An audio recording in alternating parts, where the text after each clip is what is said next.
انہوں نے یہ کہا کہ لوٹ لی جائے اب آخرت، لوٹ لی جائے. اب انہوں نے کیا لوٹا؟ باری آئی ابو ہریرہ رضی اللہ عنہ کی.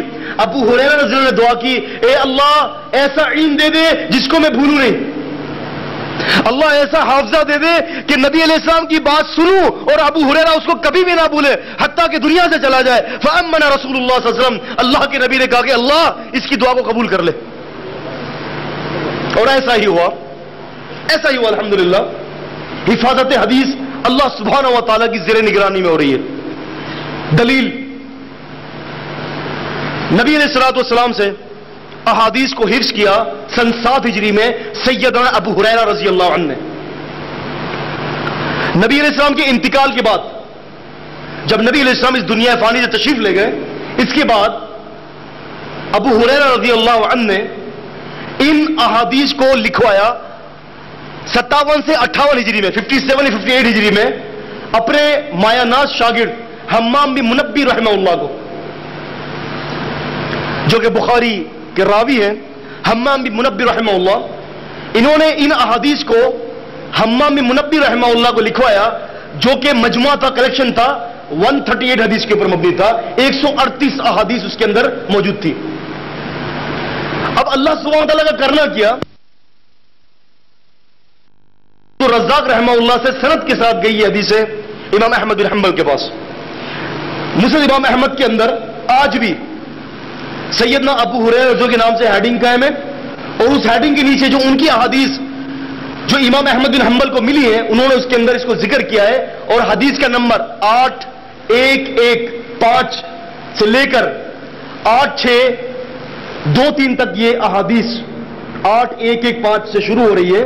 یہ احادیث حمام بن منبی رحمہ اللہ کی طرق سے نبی علیہ الصلوۃ والسلام نے حدیث بیان کی ابو ہریرہ سے.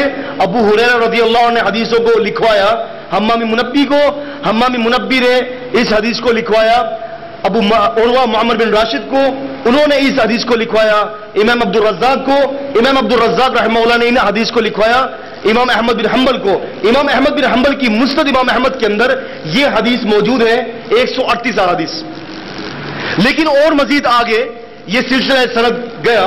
کیا سند ہے اس کی؟ دوسری سند نبی علیہ الصلوۃ والسلام سے ابو ہریرہ رضی اللہ عنہ، پھر ان کے بعد حمام بن منبی، پھر ان کے بعد ابو عروہ معمر بن راشد، پھر ان کے بعد امام عبد الرزاق، پھر ان کے بعد احمد بن حنبل، پھر ان کے بعد احمد بن یوسف السلمی، پھر ان کے بعد محمد بن الحسین القطان، پھر ان کے بعد ابراہیم. لفظے کی بنا پر ایک محدث نے حدیث سنی، اپنے دوسرے شاگرد کو اس کی حدیث سنائی، اس شاگرد کو ویلڈ کیا، اس کی ویلڈیٹی کو ثابت کیا، ان کی آتھینٹسٹی کو ثابت کیا. اس کے بعد انہوں نے اپنے دوسرے شاگرد، پھر انہوں نے اپنے دوسرے شاگرد ابو ہریرہ سے حمام بن منبی، حمام بن منبی سے محمد بن راشد، امام عبد الرزاق، امام احمد بن حنبل، احمد بن یوسف السلمی، محمد بن الحسین القطان. اس کے علاوہ ابراہیم بن نہیں دیکھا کہ میرے ہاتھ میں تو چھوٹا تھیلا ہے، لوگ زیادہ ہیں، اسباب کی طرف نہیں دیکھ رہے، مادیت کی طرف نہیں دیکھ رہے، بلکہ یہ دیکھ رہے ہیں کہ کہنے والا اتنا سچا ہے کہ اس کی زبان مبارک سے حق کے سوا کبھی بھی کچھ نہیں نکلتا. کہنے والا کون ہے؟ محمد کریم صلی اللہ علیہ وسلم. سب کو دے رہے، سب کو دے رہے، بانٹ رہے. ابو ہریرہ فرماتے ہیں ایک کھجور کم نہیں ہوئی، ایسے کیسا تھیلا بھرا ہوا ہے. ابو ہریرہ رضی اللہ عنہ دنیا میں تشریف لے گئے، کھجوریں کم نہیں ہوئی، تھیلا باقی رہا. یہ تھیلا عمر ابو بکر رضی اللہ عنہ کے دور میں استعمال ہوا، سارے استعمال کرتے رہے، کم نہیں ہوا. عمر رضی اللہ عنہ کے دور میں استعمال ہوا، تھیلا کم نہیں ہوا، یہ تینوں صحابہ چلے گئے. عثمان رضی اللہ کے دور میں تھیلا گم ہو گیا. تو کہنے کا مقصد کیا ہے؟ یہ صحابی ابو ہریرہ رضی اللہ عنہ نبی علیہ الصلوۃ والسلام کے ساتھ ساتھ لگے ہوئے ہیں. کس لیے؟ احادیث کو حفظ کرنے کے لیے. نبی علیہ الصلوۃ والسلام نے ایک خط بھیجا مقوقس کو خط بھیجا. وہ اپنے وقت کا بادشاہ تھا. نبی علیہ الصلوۃ والسلام نے کئی خطوط، تقریباً 104 خطوط نبی علیہ الصلوۃ والسلام نے دنیا بھر ممالک کے اندر بھیجے. 104 خطوط. اس کی وجہ یہ تھی کہ نبی علیہ الصلوۃ والسلام یہ چاہتے تھے کہ یہ دین اسلام ایریا وائز یا زونل وائز نہ بن جائے، بلکہ دین اسلام یونیورسل اور گلوبل بن جائے. اس امر کے لیے نبی علیہ الصلوۃ والسلام نے ان مستقبل کی پلاننگ کے لیے نبی علیہ السلام نے 104 ممالک کے اندر خطوط بھیجے مختلف لینگویج کے اندر. کچھ صحابہ اکرام نبی علیہ السلام کے سامنے ہوتے تھے, وہ عربی سے عبرانی زبان میں ترجمہ کرتے تھے, کچھ عبرانی سے عربی کرتے تھے, کچھ صحابہ اکرام فارسی کرتے تھے, مختلف زبان کے اندر صحابہ اکرام ترجمہ کرتے تھے اور نبی علیہ السلام کی احادیث کو حفظ کرتے تھے اور قلم بند کیا کرتے تھے. اب آپ غور کیجئے, یہ تو ابو ہریرہ رضی اللہ عنہ کا حافظہ تھا.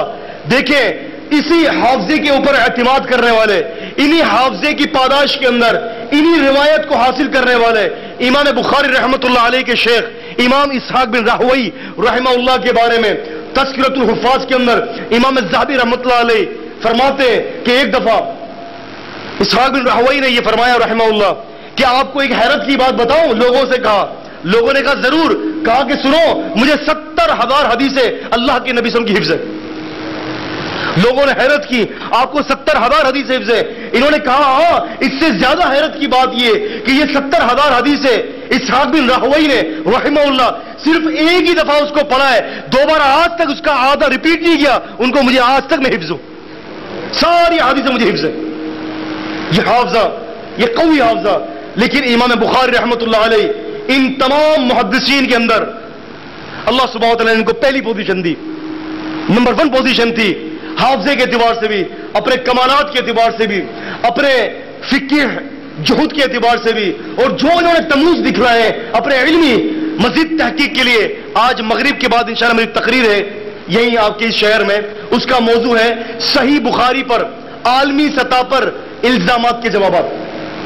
ضرور آئیے گا, صحیح بخاری پر جو عالمی سطح کے اوپر جو الزامات اٹھائے جا رہے ہیں انشاءاللہ تعالی وہاں ان الزامات کے جوابات دیے جائیں گے. تو حدیث کی حفاظت کی نوعیت یہ تھی. اب اللہ سبحانہ و تعالی حفاظت کر رہا ہے کیونکہ قرآن مجید نے یہ کہا کہ قرآن مجید کی تفسیر اللہ کے نبی سے ہم کریں گے. اللہ سبحانہ و تعالیٰ کہتے ہیں سورہ نحل میں سورہ نمبر 16 میں اور آیت نمبر 44 کے اندر لِتُبَيِّنَ لِلنَّاسِ وَنُزِّلَ إِلَيْهِمْ لَعَلَّهُمْ يَتَفَكَّرُونَ. اے نبی صلی اللہ علیہ وسلم, تاکہ آپ اس قرآن کی تشریح کر دیں. لِتُبَيِّنَ لِلنَّاسِ, لِتُبَيِّن تبیان, وضاحت, اس کی تشریح. کون سی تشریح؟ جو اللہ کی منشا کے مطابق ہو. اے نبی صلی اللہ علیہ وسلم, اس کی تشریح آپ کریں گے تاکہ یہ لوگ غور کرنے والے بن جائیں. اللہ کے نبی صلی اللہ علیہ وسلم تشریح کر رہے ہیں, اس کی تفسیر کر رہے ہیں, قرآن مجید کی آیات کی منشا کے بارے میں بتا رہے ہیں. اس کے علاوہ اگر اللہ کے نبی صلی اللہ علیہ وسلم ہمیں یہ نہ بتاتے تو ہم قرآن کو سمجھتے نہیں. قرآن مجید نے کئی مقامات پہ فرمایا. ہم پڑھتے ہیں قرآن مجید سورہ بقرہ سورہ نمبر 2 آیت نمبر 129, سورہ بقرہ سورہ نمبر 2 آیت نمبر 131, سورہ بقرہ سورہ نمبر 2 آیت نمبر 251, اور سورہ آل عمران سورہ نمبر 3 آیت نمبر 164, سورہ آل عمران سورہ نمبر 3 آیت نمبر 47, اور سورہ نساء سورہ نمبر 4 آیت نمبر 113, سورہ احزاب سورہ نمبر 33 آیت نمبر 34, سورہ جمعہ سورہ نمبر 62 آیت نمبر 2 کے اندر اللہ تعالیٰ کہتے ہیں یعلمہم الکتاب والحکمہ, یہ محمد صلی اللہ علیہ وسلم آپ کو کتاب اور حکمت کی تعلیم دیتے ہیں. کتاب اور حکمت کی تعلیم دیتے ہیں. حکمت سے مراد کیا ہے؟ امام ابن عبد البر رحمہ اللہ اپنی کتاب جامع البیان والعلم و فضلہ کے اندر اثر نمبر 61, 62, 63 کے اندر ہے کہ بڑے بڑے محدثین کے اقوال نقل کرتے ہیں. وہ یہ کہتے ہیں کہ حکمت سے مراد 100% یہاں نبی علیہ السلام کی سنت دی ہے. 100% نبی علیہ السلام کا طریقہ ہے, نبی علیہ السلام کی سنت ہے. اسی لیے اللہ سبحانہ و تعالیٰ کہتے ہیں قرآن مجید سورہ آل عمران سورہ نمبر 3 میں اور آیت نمبر 31 کے اندر اللہ تعالیٰ کہتے ہیں قُلْ إِن كُنتُمْ تُحِبُّونَ اللَّهَ فَاتَّبِعُونِي, اگر آپ اللہ سے محبت کرنا چاہتے ہو تو نبی علیہ السلام کی اتباع کرو. امام ابن تیمیہ رحمۃ اللہ علیہ اپنے مجموع فتاویٰ کے اندر جلد نمبر 9 صفحہ نمبر 477 کے اندر یہ کہتے ہیں کہ قرآن مجید کے اندر تقریباً 40 سے زیادہ ایسے مقامات ہیں جو اس بات کے اوپر دلیل ہے کہ اللہ کے نبی صلی اللہ علیہ وسلم کی اتباع امت کے اوپر فرض ہے. تو لہذا صحابہ اکرام انہی وجہ سے قرآن مجید کی آیات کے ساتھ ساتھ احادیث کو حفظ کیا کرتے تھے. یہ حفاظ صحابہ تھے جو حدیثوں کو حفظ کرتے تھے, اور یہ حفظ کرنے کا مسئلہ چلتا رہا حتیٰ کہ ایک دفعہ نبی علیہ السلام نے مقوقس کو خط لکھا, اور اس خط کے اندر نبی علیہ السلام نے سارے جو ضروری باتیں تھی جو ان کے لیے مناسب تھی نبی علیہ السلام نے بھیجا. اور ایک صحابی جو اس کو لکھ رہے تھے انہوں نے ایک نظر اس خط کو دیکھ لیا. اب مقوقس کو جب خط پہنچا وہ صحابی لے کے گئے, مقوقس نے خط پڑھا, بہت